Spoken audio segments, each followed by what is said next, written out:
Okay, so let me get this straight. Werewolves originate from this place called the bestial realm? And not only that, but their human forms, or I suppose our human forms, are actually the curse, not the werewolf form. Yeah, that's right, Renee replied, turning away from the book for a moment. So it looks like we have been paying attention. Well, I do get good grades in school, I replied. But this all seems a little bit fairy tale-ish to me. Duh, it's a really old story. I don't know how much truth there actually is to it. Just like the regular Bible, it was written by people a very long time ago. Whether it's the facts or whether it's simply their version of the story is anyone's guess. But this is the preferred belief for many of those who have lived within the world of werewolves for a long period of time. Regardless, she said, as she turned back to the book, beginning to flip the pages again. There's lots of information in here that goes beyond just the beginning. And there's a reason that I bothered to start at the beginning. It's an important lesson that you need to learn. Specifically, it's regarding the original 12. This is what we call them, because they are, of course, the original 12 werewolves that existed. Whether or not that's how they came into existence is something that you might be able to ponder on your own time. But for now, those 12 serve a specific purpose within this story, and within the lesson that you're getting.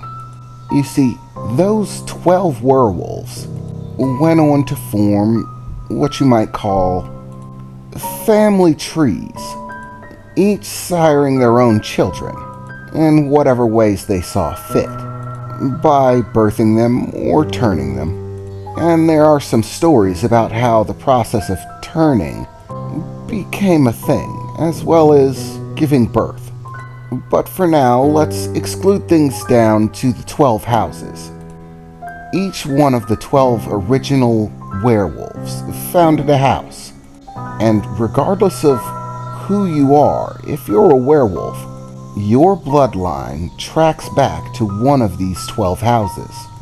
Each house has individual characteristics, both in appearance and ability.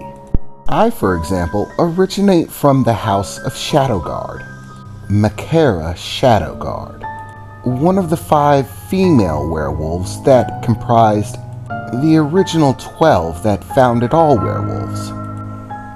And thus, my powers befit that. You see, we werewolves work somewhat like dogs with pedigrees, like what you might call a purebred dog. Just like purebred dogs have very specific physical characteristics, those that are descended from the houses have very specific characteristics that affect both our appearance and our abilities, Renee said as she flipped through the pages, now turning to pages that more intricately drew the werewolves, all of them having different appearances about them. Some of them looking downright terrifying. Patchy fur that wasn't complete and didn't cover everything, with what looked like spike-like hairs, gangly, misshapen teeth, and then other werewolves that looked almost regal, full flowing hair, drawn in a nearly picturesque fashion. As you can see from the pictures, there are multiple different kinds of werewolves, and your appearance can often be a good indicator of which of the 12 houses that you originate from. For example, those that originate from the Shadowguard household often have black fur that's very long and beautiful. It's sort of a mix of terrifying and captivating. Beautiful at a distance, but don't get too close type thing. Like looking at a tiger at the zoo. Renee said, pointing to a very dark shaded werewolf that seemed to have long flowing black hair. Beneath it, a label that I obviously couldn't read, but that I assumed said Shadow Guard under it. Actually, that does raise a question, I said, as Renee turned around to look at me for a moment. If you're a Shadow Guard, then what am I? What exactly do I look like when I change? Oh my god, you look so great when you transform, Renee said with a big smile on her face. I mean, really, you are so dashing, she said, jumping into my arms for a moment and hugging me tightly. It's like long, white, billowing fur and rippling muscles. I don't know how you can see the muscles through the fur, but you can. Oh, and that tail. I've never seen a tail like that. It's so long and super puffy. I've seen a lot of transformations, but yours, Victor, I gotta tell ya. Woof, she said, leaning against the glass case for a moment and starting to fan herself. Did she think I look better as a werewolf? I think I'm actually a little bit jealous of myself. I know that sounds stupid, but I think I just actually experienced that feeling. Once again, weird day, I thought to myself. Well, girlish woos aside, Renee said, calming down for a minute and beginning to flip through the book. Based on the appearance of your transformation, I'd say that there are only 3 houses that probably fit your appearance, which narrows things down for us. House option number 1, the Spiritora household. Spiritora werewolves are known for having various colors, but always flowing white fur, with their eyes being the one thing that usually tends to alter, having its own color depending on the individual. Members of the Spiritora household tend to have powers that range in the spectral, having the ability to summon fog that they can disappear into. Some have the ability to pass through walls and solid objects. There are even some rumors that Spiritora can actually enter the dreams of those that find themselves as their enemies, and then kill them within their own dreams. And there are various other supposed powers that the Spiritora can possess. Option number 2, the Chikara household. The Chikara household is much different than the Spiritora, of course. Those born to the Chikara household are blessed with indomitable physical ability, greater than that of any other type of werewolf. Both their defenses against harm and their physical destructive capabilities stand as the greatest amongst all werewolves. Once again, known for having a somewhat picturesque form, usually with long flowing fur. However, there's no telling what the color might be, which is why you're still an option for that one.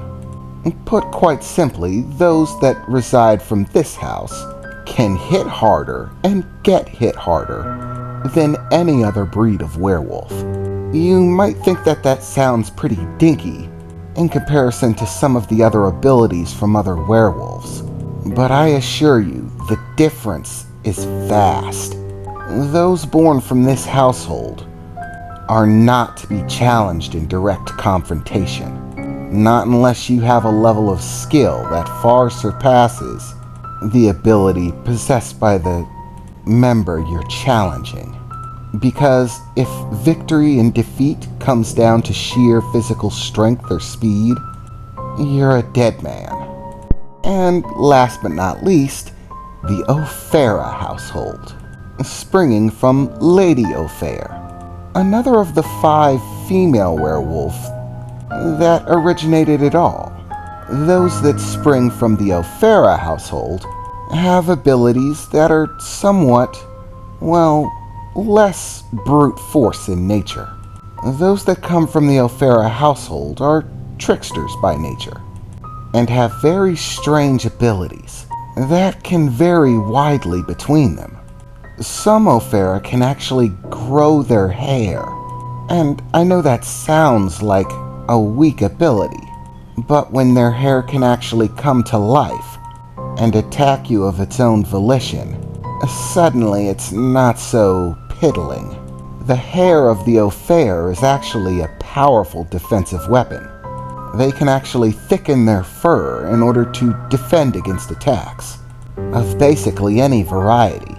It's like a coat of armor. O'Fare can also produce doppelgangers. Take a strand of hair and, by imbuing it with their own spiritual energy, create a temporary doppelganger that can trick opponents. It's also said that O'Fare can move more silently than any other werewolf. So silently, in fact, that you could be looking right at one, and if you weren't looking at it, you'd have no idea that it was there. Unable to sense their spiritual energy, unable to smell them, unable to hear them. They can simply disappear in every sense but the physical one. They can't hide where they are, visibly, but in every other capacity, they simply disappear. And once again, this is only one of the many rumored abilities that the O'Fare can have. Once again, all of the different houses tend to hold very tight to the secrets, the upper echelons of the abilities that their werewolf clan can have. So the truth is, we won't really know what your abilities are. In order to properly be trained to the maximum extent, you'd have to find someone else that originates from the same house as you, and have them train you. As Renee was flipping through the book, showing me all of the different pictures of werewolves performing these strange tricks, all in graphic detail, all of this seemed more and more like some weird dream that I was having. I mean, I didn't know anything about werewolves having abilities or magical powers. I mean, can werewolves use magic? Is that what this is? To be honest, none of it really made sense to me. And the more questions that seemed to be answered, the more it only seemed to raise more questions of what exactly I had gotten into.